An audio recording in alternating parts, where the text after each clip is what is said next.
You guys were terrific at the mic.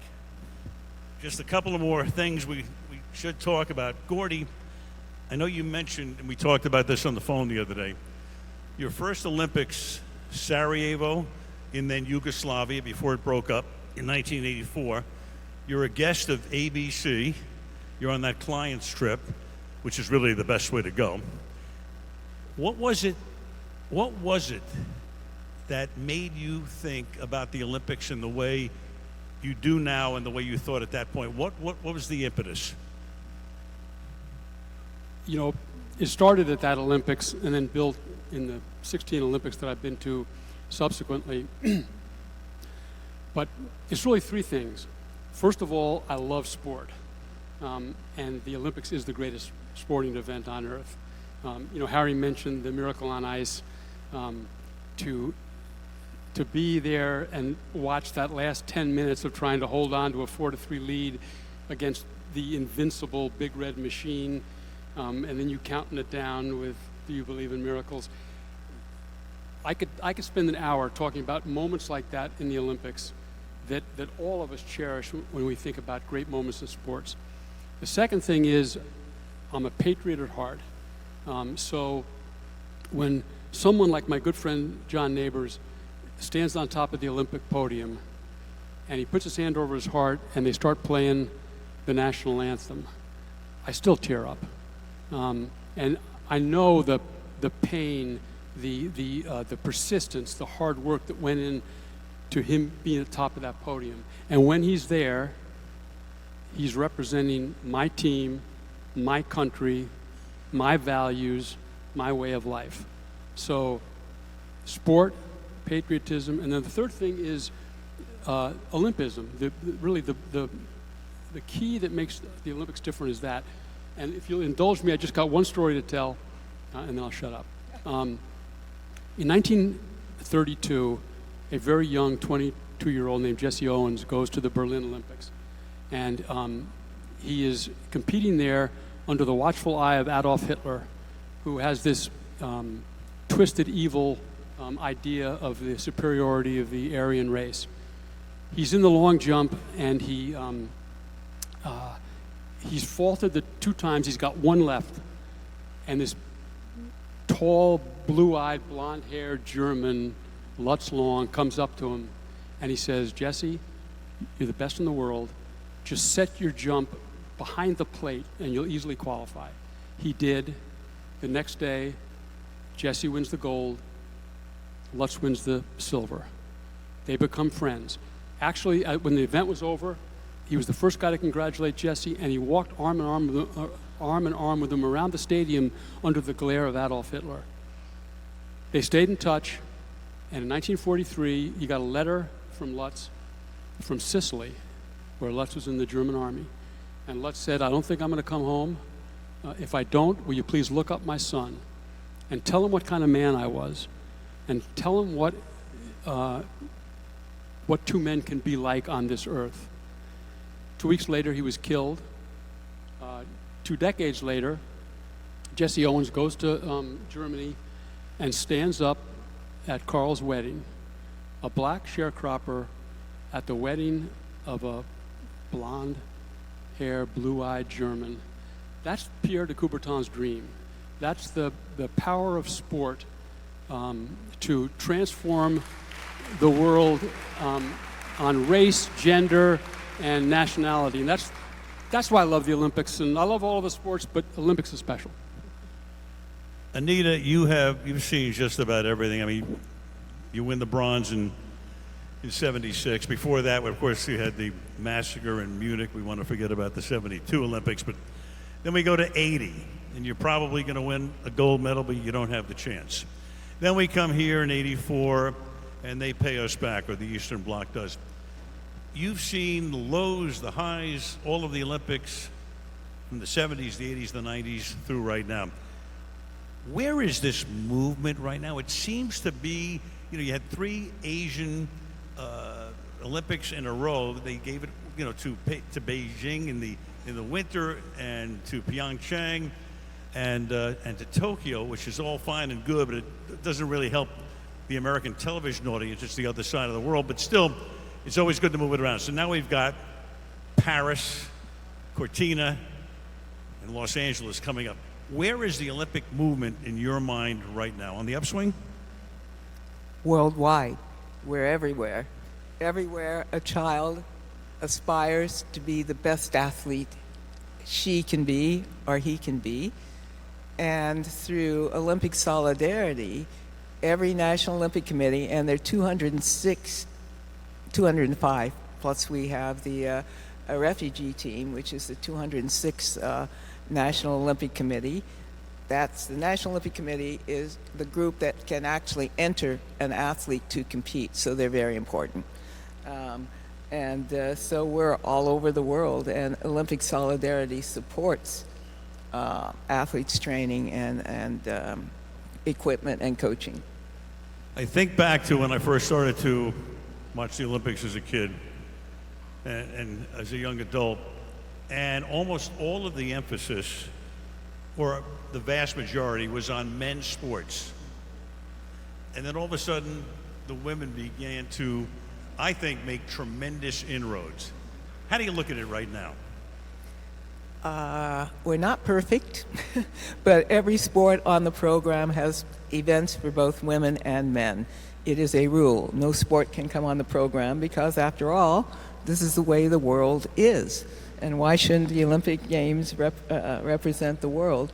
We weren't for a while, and when I became an IOC member, I looked around and I thought, we were in Vienna. There was dancing. I thought I better take some ballroom dancing lessons because I was the 5th woman elected to the IOC, a membership of 100, so the chances of needing to dance were pretty good. Sure. You know, Gordy, I think too about the Olympics, and I'm sure you have as well. Some of these sports which we never paid attention to because of the Olympics became big-time sports. Gymnastics would come to mind, Nadia Comaneci and Olga Korbut. Swimming, you know, Mark Spitz and John Neighbor, and the great swimmers, of course, Michael Phelps, of more recent vintage. It's amazing to me, your thoughts on some of these other sports which we don't think about and how the Olympics can shine that very bright spotlight on them. Okay, I'm going to be like a politician. I'm going to take your question and change it a little bit and talk about something that we should talk about. You talk about other sports. I think we should not leave the stage without talking about the Paralympics, which have become a big part of the Olympic movement. They have really, in the last, they really kind of took off after London, but our para-athletes are amazing.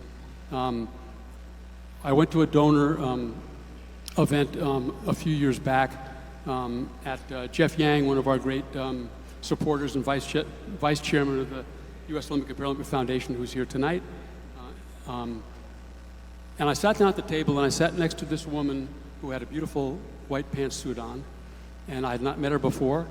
And we sat down, and I said, "Tell the table your story." Her name was Jessica Tatiana Long. And she sat down, and so Jessica was born to 16-year-old parents in Siberia, and she had a disease that had her born without almost all of the bones in her lower leg. She was immediately put up, almost at birth, in a Siberian orphanage. Now, what are the chances of a kid in a Siberian orphanage with no legs, or with no bones in their legs, having a fulfilling life? She was adopted by Beth and Steve Long, a couple in Maryland that had their own children, but had something in their heart for taking on a disabled child. So they adopted she and her brother. They come over. She gets involved in sports. She ends up loving swimming. I'm skipping ahead. She had her legs amputated from the knees down, had like 23 surgeries, had prosthetics put on, goes on to swim. At 12 years old, she goes to the 2004 Olympics in Athens, Paralympics in Athens, wins 3 gold medals. She goes on to compete in 5 Paralympics win 29 medals and 16 gold medals. When she gets up in front of our donors and she says, no matter what cards you're dealt in life, you never give up, it's an amazing thing. And again, it's the transformative power of sport. And the Paralympics is a critical part of the Olympic movement, and we never should, let that off the agenda. No, you're so right. I mean, when it started, I think people thought, what is that? And yet it's become so gigantic and so important, obviously, and a great part of the Olympics. The Olympics provide, of course, as I said before, so many memories. Anita, you've seen it all. Apart from your bronze medal in Montreal, you have a favorite Olympic moment? Oh, just one favorite moment? No. All right, give me three. I've got a lot of them. Yes, standing on the podium, we wanted a different color medal, so we were not as pleasant as we might have been getting out of the boat, but standing on the podium and knowing that my flag was one of the three going up the poles. I didn't get to sing my favorite tune, but that was for later. It's a great honor to represent your nation, even though they don't really know that you're representing them. Yeah, again, as the Olympians here know, I mean, there's nothing like hearing the Star Spangled Banner when you're like standing it. up there. Yeah. Gordy, your favorite Olympic moment that you've seen in person? Well, again, I could spend an hour and give you 50, but because in college, I was a swimmer in college. And unlike John Neighbor, who led USC to 4 championships, I was the bench in a D3 school. But I did swim and I loved it. So one of my favorite moments was Beijing 2008, last race, 4x100 relay. Michael Phelps has won 7 medals. He's going for his 8th. And they're going up against the French team, who's the world record holder, anchored by the world record holder, Alain Bernard, Frenchman who's the world record holder in the 100. Phelps takes off first. First three swimmers go, and by the time Alain Bernard jumps in the water, he's a body length ahead, and we're anchored by Jason Lezak, who is a journeyman relay guy, never won an individual gold medal in freestyle, never met an individual medal in freestyle. They go down the field, they go down the pool, they do a flip turn, they come out. Alain Bernard is a length ahead. Go on YouTube and listen to the call of the last 50 meters. The announcer says he'll never catch Alain Bernard. I hope the U.S. can hold on for silver. 25 meters later, it dawns on this guy. I hope it wasn't you. It dawns on this guy. It wasn't you, was it? It dawns on this announcer that he's actually reeling in Alain Bernard. Yeah. And he reels him in, and they win, and Phelps gets his 8th medal. He swam the fastest 100 freestyle in history, and he never won an individual freestyle medal. It was an amazing moment, and I could give you 50 more like it. The Olympics are unreal.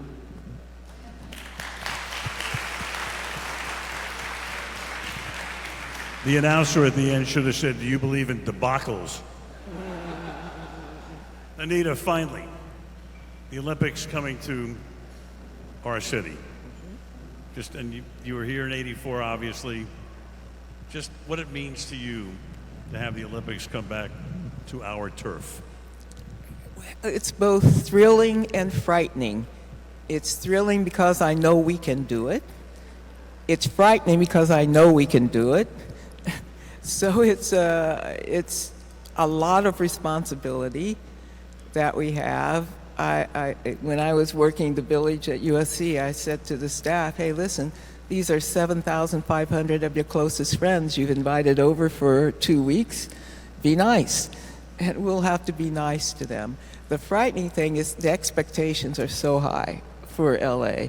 We're going to have to not just hit a home run, but what's more than a home run?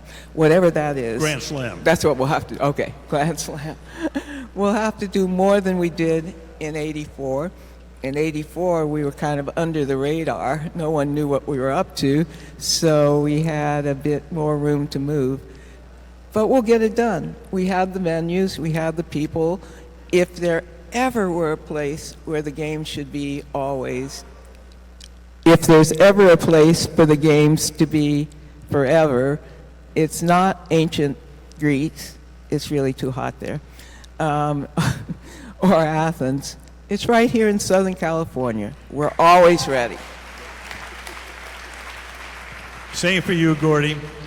Just your thoughts about we'll be at the center of the universe for those 2 weeks in 2028. You know, again, it's like in 1984, the Olympics changes people. People, the people of Los Angeles were amazing. You know, everybody from every walk of life was volunteering somewhere, and there was just a great collegial spirit and a friendship and a warmth that the city exuded for those 2 weeks that only the Olympics can draw out of a city. Wrap it up with one bonus question. You're such a distinguished gentleman. You meant so much to the I want to call you Gordon. How did it get to be Gordy? Yeah, I've been Gordy forever, and people keep trying to change it to Gordon because it sounds more formal. But you know what? I'm Gordy. My philosophy in life is, you know, Gordy is great. Gramps is great. You know, whatever. Whatever people want to call me is great. You're the Gordie Howe of the Olympics. Listen, you folks have just been fantastic for this whole movement. Thank you very much, and thank you very much for being here tonight.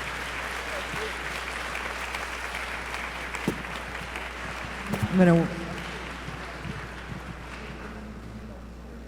please welcome back to the stage Dr. Gerald Green.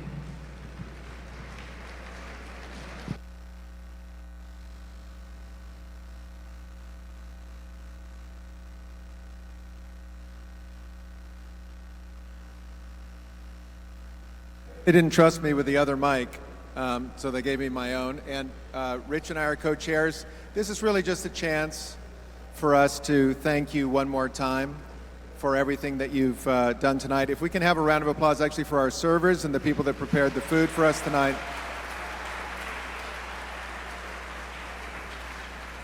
Of course, Gordy and Anita.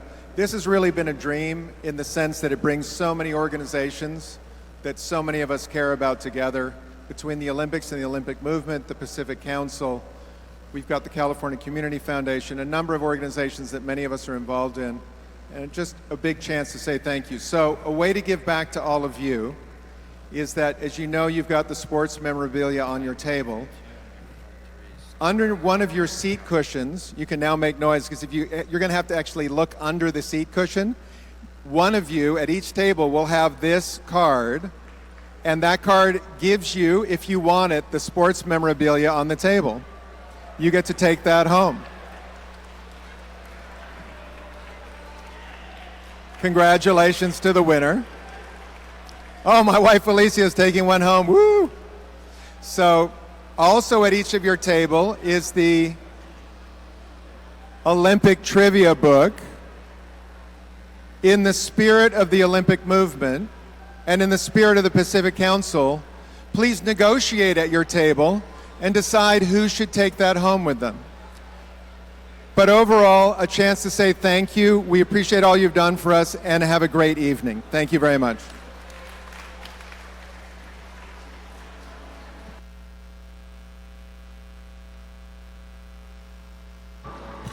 Ladies and gentlemen, please join us for dessert and coffee in the courtyard.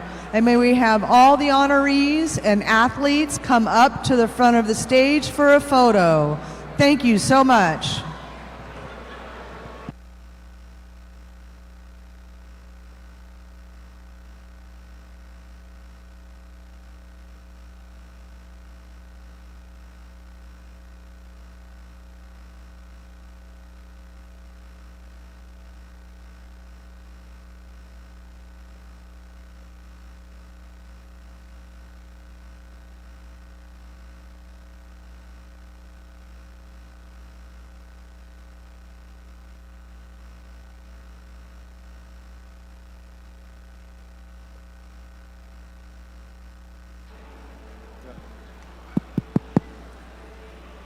if we can get the athletes, if we could get the athletes to come forward so we can take a group picture with all of you.